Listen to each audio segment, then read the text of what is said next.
Well, it looks like we're making gumbo and a lot of it. We're actually not making that much, Seth. Typically, we're making about 60 gallons of gumbo in our kettle over there. So today, we're just making a small batch just for you. All right.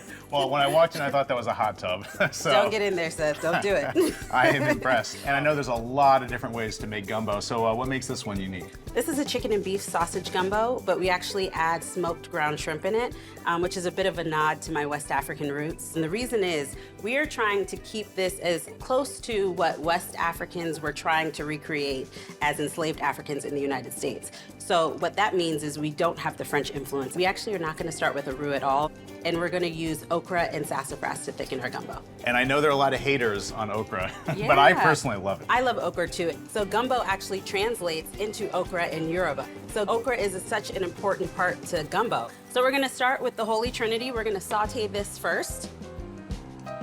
We like to use a lot of the Holy Trinity. Gives the gumbo a great flavor.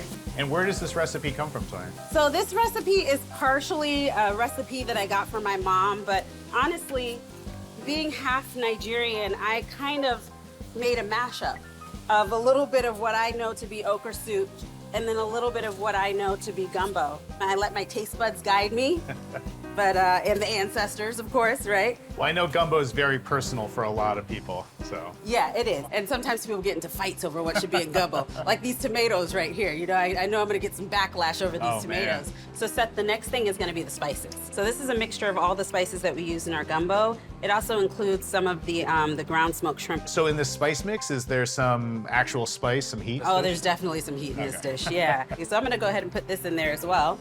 Probably a few secrets in that bowl as well. I can't tell you everything, Seth.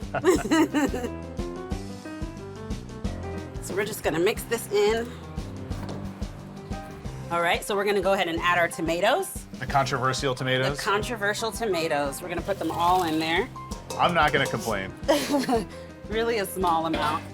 And we'll add in our Worcestershire sauce and hot sauce mix. But a little more spice going in. A little bit more spice, absolutely. All right, Seth, so can you hand me the chicken and the sausage? We're gonna get those in there too. Oh, you got it. Thank you. And what kind of sausage is this, Chef? That is a beef andouille sausage. Yeah, so we actually use a beef andouille instead of a pork andouille, and it's great. It's nice and spicy. All right, let's get that mixed up. So now this is starting to render out a little bit, and we're gonna add our chicken stock. All right, and I can't get over how good it smells. in Thank this you. room. All right, so we got a chicken stock here that also has some parsley and garlic in it as well. So I'll go ahead and dump this in. You got some real heavy lifting to do here today, Chef. I'm telling you. This is it though. This is my workout. And after this, we're gonna go to the market and get some gumbo. Oh, okay, well, it'll all be worth it. Okay, Seth, so this is gonna simmer for a while, and then we're gonna add our final ingredients. We want it to bathe and get good and, you know, get all the flavors together. Have some melding happening in Yeah. there. Love it. All right, Seth, so we talked about the okra a little bit. A lot of times the enslaved Africans weren't able to find okra, so they got some help from the Native Americans and they started using sassafras. Sassafras gumbo filet is ground up here and it does act as a thickening agent as well. We add both. Some people just add one or the other, but we're like, why not? They're both good, you know? So we'll go ahead and add the okra first. All right, get that all in there. And so we're just gonna sprinkle this filet right on top. And we'll give that a quick stir. So this is gonna need a little while longer to cook, but how about I let my team finish this up and we can go over to Union Market and get some gumbo that's already made. That sounds really good Sounds to me. good? Let's All do right, it. let's go.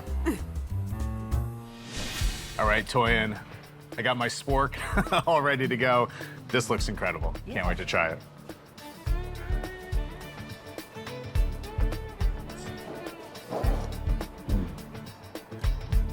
Stop it.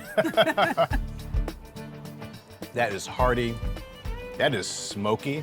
Oh, good. A little bit of spice too, and that Yeah. bite of sausage I got. A little more spice than I was expecting. Yeah, it hits you in the back of the throat, right? Oh yeah.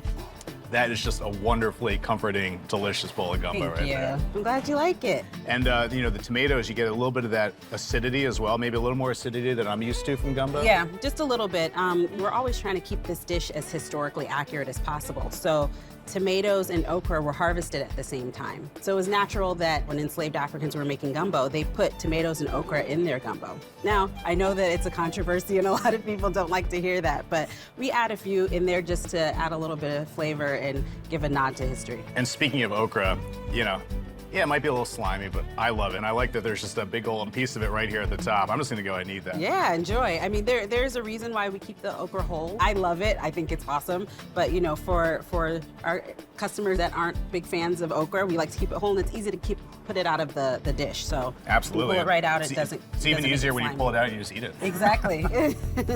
And you know, Toyin, this is incredible. Just absolutely knockout gumbo.